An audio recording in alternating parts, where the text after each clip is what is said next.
मेघा, सरकार की तरफ से कल ये जो वक्फ संशोधन बिल लाया गया ना, ये भी तो उम्मीद ही है।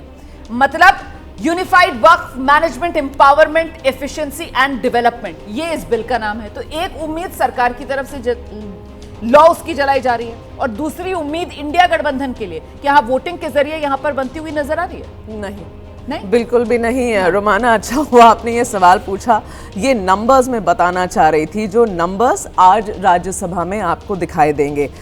एनडीए अलायंस के पास टोटल 125 एमपी है।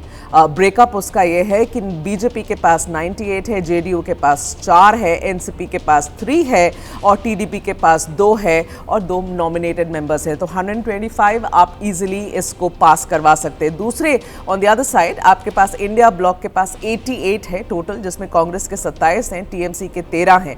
ये दोनों जो सबसे बड़े घटक है इंडिया के।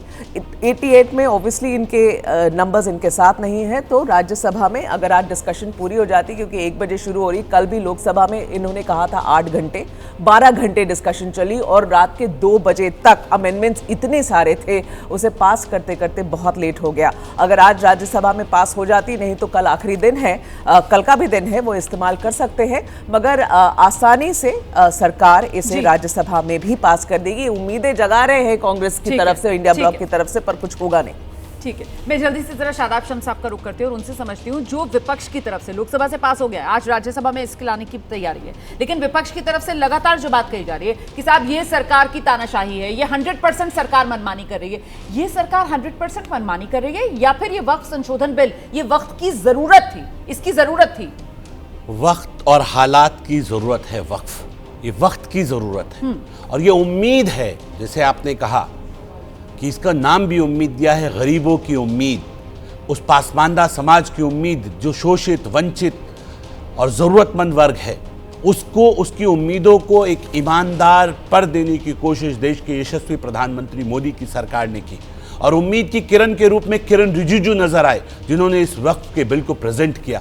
मैं बधाई देता हूं सरकार को और सरकार के तमाम सहयोगी को, माननीय प्रधानमंत्री जी को, माननीय गृह मंत्री जी को खास तौर पर, और साथ में माननीय अल्पसंख्यक कल्याण मंत्री। 2 पॉइंट बता दीजिए, जरूरत क्यों थी इसकी, उसके बाद मैं चल रही हूँ समाजवादी पार्टी के। वक्त किसके लिए था? हाँ। गरीबों के लिए। बैठा कौन था? अमीर। हाँ। 9 लाख हेक्टेयर जमीन जिसके पास हो, उनके बच्चों के हाथ में भीख का कटोरा। हाँ। इससे बड़ी शर्म की बात क्या हो सकती है? एज अ मुस्लिम हमें शर्म आती है कि क्या है ये। उत्तराखंड के अंदर जहां से मैं आता हूं, 200 बीघा जमीन पर अकबर अहमद डंपी का रिसोर्ट नैनीताल रामगढ़ के अंदर। दूसरे सांसद कांग्रेस के सईदुज्जमा, वो लेके बैठे पीरान कलियर दरगाह शरीफ के पास बड़ा हवेली कब्जा करके बैठे। क्या है भाई, क्या मजाक बना रखा है? ये सब डिस्प्यूटेड है सर? डिस्प्यूटेड नहीं है, वक्त के नंबर्स हैं, वक्त में दर्ज हैं। हाँ। नहीं, अब मुझे ये बताइए, आपने क्योंकि यहाँ पर 2 केसेस का जिक्र किया है, बहुत इंपॉर्टेंट है ये बात। अगर ये कानून बन जाता है तो फिर, क्योंकि कानून तो रेट्रोस्पेक्टिव है नहीं, तो फिर अगर ये कानून बन जाता है तो क्या इनको चैलेंज किया जा सकता है, या क्योंकि ये डिस्प्यूटेड नहीं है इस वजह से इन पर तो अब कुछ नहीं हो सकता? आगे के लिए आप तैयारी कर रहे हैं? ना, जो वक्फ की प्रॉपर्टी है वो वक्फ की रहेगी। हाँ। कोर्ट में धारा 54 का नोटिस, हमारे पास पूरे डॉक्यूमेंट है, तो कोई कैसे रख लेगा? अच्छा। वो प्रॉपर्टी है जिसपे हम भी क्लेम कर रहे हैं और सामने वाला भी क्लेम कर रहा है कि मेरी प्रॉपर्टी है। कागज तो चेक होंगे। हाँ। माननीय न्यायालय तय करेगा। अभी तक क्या प्रावधान नहीं था कागज चेक कराने? कागज चेक करने का प्रावधान था, लेकिन ये लटकाते हैं ट्रिब्यूनल में। ट्रिब्यूनल के बाद ये घुमाते हैं, क्योंकि एक्सपर्ट रहे हैं, ये वक्फ बोर्ड के सदस्य भी रहे हैं उत्तराखंड के, तो इन लोगों को मालूम है। आज आप देखें वक्फ बोर्ड लूट करता कैसे, मैं आपको वो बताता हूं रोमाना जी।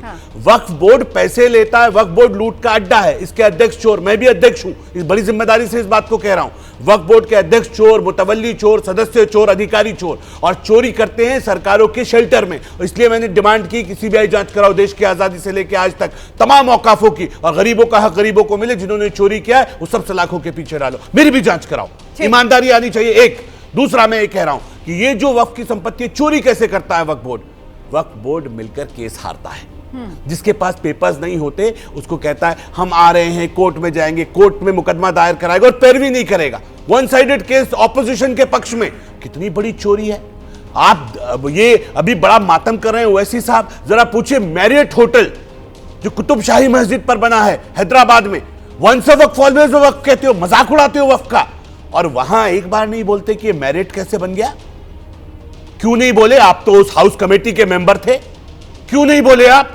यहां बोलने आ गए, यहां दर्द दिख रहा है मुसलमानों का गरीब मुसलमानों का दर्द नहीं दिख रहा। इस पसमानदा मुसलमान को, गरीब मुसलमान को घोषते रहो, दबाते रहो, डराते रहो, कितना डरेगा। अब ये गरीब मुसलमान डरने वाला नहीं है, मोदी सरकार का शेल्टर है, इसलिए जश्न दिख रहा है, चेहरे खिल गए हैं कमल की तरफ गरीब मुसलमान।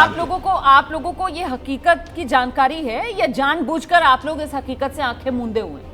मतलब विरोध क्यों कर रहे हैं? ये तो मुसलमानों के सशक्तिकरण के लिए आ रहा है ना। वक्फ की जमीनें जो हैं वो कुछ जो मठाधीश हैं वो कब्जा कर बैठे हुए हैं, जिसमें उन्होंने यहाँ पर इतने नाम गिरा दिए, असदुद्दीन ओवैसी से लेकर कांग्रेस के सांसदों से लेकर बड़े पुराने अलग अलग दलों के नेताओं तक सबके नाम उन्होंने गिरा दिए। आपको क्या दर्द हो रहा है फिर? देखिए रोमाना जी, अभी इन्होंने एक बात बोली हाँ जी, लास्ट में, मैं लास्ट वाली बात से शुरू करूंगा कि मोदी जी के शेल्टर में है मुसलमान। इस हिंदुस्तान में मोदी जी के शेल्टर में है और उत्तर प्रदेश में उनके जो छोटे वाले योगी जी के शेल्टर में। और अभी 4 दिन नहीं हुए उत्तर प्रदेश में क्या देखा हमने। सिर्फ उत्तर प्रदेश नहीं, पूरे हिंदुस्तान में आप देखिए कि जिन मुसलमानों की ये शेल्टर की बात कर रहे हैं मोदी जी दे रहे हैं, उनको 15 मिनट के लिए सड़क पे नमाज पढ़ने की जगह नहीं दी गई। मैं हिंदू हूं और मैं पूरी जिम्मेदारी के साथ कहता हूं कि सारे त्योहार हम लोग सड़कों पे मनाते हैं, चाहे होली हो, रामनवमी हो, दिवाली हो, सारे। तो बंद करा दे रामलीला मैदान, मैं आपके बीच में नहीं, रामलीला मैदान बंद करा दे, ईदगाहें बंद करा दे, रोड पे पढ़ लेते हैं ना सब। कानून तो मानना नहीं है आपको, कानून तो मानना नहीं है, रोड पे नमाज पढ़ लेते हैं, ईदगाहें मस्जिदें बंद करा देते हैं, रामलीलाओं के रामलीला ग्राउंड बंद करा देते हैं, रोड पे रामलीला बना लेते हैं। कमाल कर दिया भाई, मजाक बना रहे हो, देश के कानून को मजाक बनाते हो। मुल्ला मौलवियों को गाली दे, बंद कर दे कहना सपा को गाली दे, बुरा हो गया। खड़े होकर के नाम और कपड़ों की पहचान करके उन पे मुकदमे लगाएं, उनका एनकाउंटर करें। राठी जी, यही शेल्टर तो मोदी जी और योगी जी। रोमाना जी 2 सेकंड, 2 सेकंड, नहीं, मेरी बात सुन लीजिए जी। यहाँ पर योगी जी, मोदी जी और अपनी राजनीति, जब आप इस तरीके की बातें करते हैं तो लगता है सिर्फ उसको चमकाने के लिए आप यहाँ पर बैठे हुए हैं। अगर आप वाकई में सर इस बिल का विरोध मुस्लिम हितैषी होने के लिए कर रहे हैं तो फिर पॉइंट टू पॉइंट आप देखिए मैं आपसे एक चीज बताता हूँ।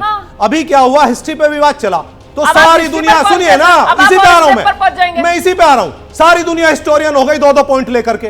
वक्फ पे जब भी डिबेट होता है सब लोग पर चले आते हैं 2 पॉइंट जो उसको बोलना है। हाँ। अरे मैं कह रहा हूं आधे से ज्यादा उन्हें वक्फ का पता ही नहीं होता, क्या आर्टिकल क्या पता है, बताइए ऑब्जेक्शन क्या है पूरा बताइए आप। आर्टिकल 26, क्या रिलीजियस इंस्टीट्यूशंस का मैनेजमेंट वो नहीं कर सकते? बताइए इसका वायोलेशन है कि नहीं है?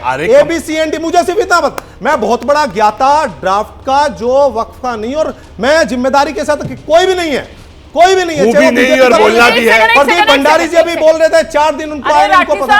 लेकिन मुझे बताइए क्या, राठी साहब आप मुझे ये छोड़ दीजिए, आप मुझे बस इतना बता दीजिए सर, कल जो चर्चा हो रही थी आपने वो चर्चा सुनी या नहीं? मैंने सुनी चर्चा, सुनी आपने सर? तो आपने गृह मंत्री अमित शाह को सुना या मैंने सुना? उनको पूरा झूठ सुना। अब आप उसको झूठ क्या देंगे? उनकी तरफ से ये क्लियर किया गया, उन्होंने इस भ्रम को दूर किया कि जो धार्मिक मामले देख रही है। एक सेकंड सर, एक सेकंड, दर्शक तक जानकारी सही पहुंचनी चाहिए ना। जो वक्फ के अंदर धार्मिक मामले देखने वाली बॉडी है, मुतवल्ली हो गया, वाकिफ हो गया, उसके अंदर तो किसी गैर मुस्लिम को शामिल नहीं किया जा रहा है। एक एग्जांपल दूंगा, पर्दाफाश जगह, एक एग्जांपल से पर्दाफाश।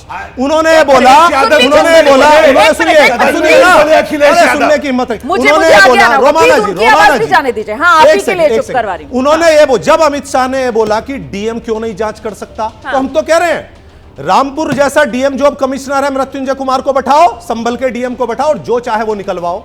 अरे घर की सरकार है, जो चाहे निकलवाओ। इसीलिए तो करना क्या है, 9 लाख एकड़ जमीन देखो किसानों ने तो छीन लिया इनसे, वो तो हटे नहीं बिल से। अब नजर है मुस्लिमों की जो दान की हुई और आजादी के समय से जो लोग लड़े थे, जिन्होंने संपत्ति दान कर दी, उन पे इनकी नजर है, कैसे इनको खाएं। अच्छा। और कैसे इनको अडानी को, तो उसका एग्जांपल भी है मुद्रा पोर्ट के लिए। मुद्रा एक लास्ट मुद्रा पोर्ट के लिए ₹1 स्क्वायर फीट में अडानी को जमीन दी। जब उन पे सवाल गया कोर्ट में तो अडानी ने बोला कि मैंने तो रिक्लेम की समुद्र के अंदर से, क्या हम लोग तालाब पे कब्जा कर सकते हैं? और अगर एक मुस्लिम हल्का सा मिट्टी डाल ले तो जेल में चला जाएगा नाम डाल के, और अडानी तो पूरा समुद्र कब जा रहा। अच्छा। ये इनकी नीति देखिए, पूरा ये जितना बड़ा आडंबर रचा है ना, टेक्निकल टर्मिनोलॉजी, पूरा क्लॉज, इसके पीछे सीधा ये है कि मुस्लिमों को टारगेट करके और हिंदुओं को खुश करके कि हम इनका इलाज कर रहे हैं, इनकी जो जमीनें हैं उसको किसी तरीके से छीनना है और सारे अपने दोस्तों को भूमाफियाओं को बांटना। ये इनका मेन एम है। मैं अंबर के पास आ रही हूँ, प्रदीप भंडारी के पास मैं जाऊंगी, क्योंकि आपने जो बीजेपी की रणनीति यहाँ पर बता दी है कि वो दरअसल हिंदू मुस्लिम में देश को फंसाकर और वो जमीनें हड़प कर अपने उद्योगपति दोस्तों को पहुंचाना चाहती है। आप तो मुझे इस बात का जवाब दीजिए कि ये जो सरकार वक्फ संशोधन बिल लेकर आ रही है, इससे क्या मुसलमानों की जमीनें हड़प लेगी सरकार? वो यही कह रहे हैं कि भाई मुसलमानों की जमीनें हड़प ली जाएंगी।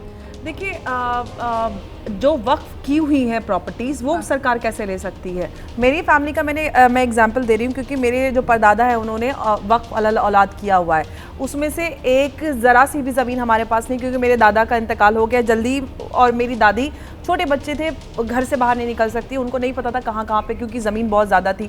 तो आज हमारे ही रिश्तेदारों के पास है, ऐसे बहुत सारे एग्जाम्पल्स मिल जाएंगे जो लोग कब्जा करके वक्फ की ज़मीन पर बैठे हैं, जो समाज के लिए और देश के जो गरीब शोषित वर्ग है उसके लिए वक्फ किया गया था। वक्फ का मतलब होता है कि अल्लाह की राह में समाज गरीब वर्ग के लिए उसको समर्पित करना। एक सेकंड आपको रोकूं, बस एक सेकंड।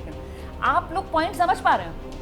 राठी साहब आपसे कह रही हूं, एक सेकंड मेरी बात सुनिए। यहां से जो बात निकल कर आ रही है ना, मुझे लगता है दर्शक को भी ये बात समझनी चाहिए। देखिए, जो मुस्लिम समाज है और जो इसका समर्थन कर रहा है, वो कह रहा है कि साहब जो वक्फ की जमीनें थी, वो वक्फ की जमीनों पर एक्चुअली कब्जे हो रहे थे। अच्छा, वो एक सेकंड सर सुनिए ना, वक्फ की जमीन जिस पर्पस के लिए दान की जा रही थी, वो दान करता अल्लाह की राह में दान कर रहा था कि साहब उससे नेकी मिले, मरने के बाद उसको पुण्य मिले, सवाब मिले, आने वाली उसकी नस्लों को पुण्य और सवाब मिले। वो हो ही नहीं पा रहा है, उस पर लोगों ने कब्जा कर लिया। और उससे क्या हो रहा है कि जो गरीब वंचित मुस्लिम वर्ग जिसका भला होना चाहिए था उस प्रॉपर्टी से, एक सेकंड, वो भला भी नहीं हो पा रहा है। अब दूसरी तरफ आप लोग हैं, आप लोग ये कह रहे हैं कि अभी तक जो ये कब्जा हो रहा था वो मठाधीश कर रहे थे, है ना, लेकिन अब वो ये कह रहे हैं कि अब कब्जा जो है वो सरकार कर लेगी। ये बड़ा सवाल है।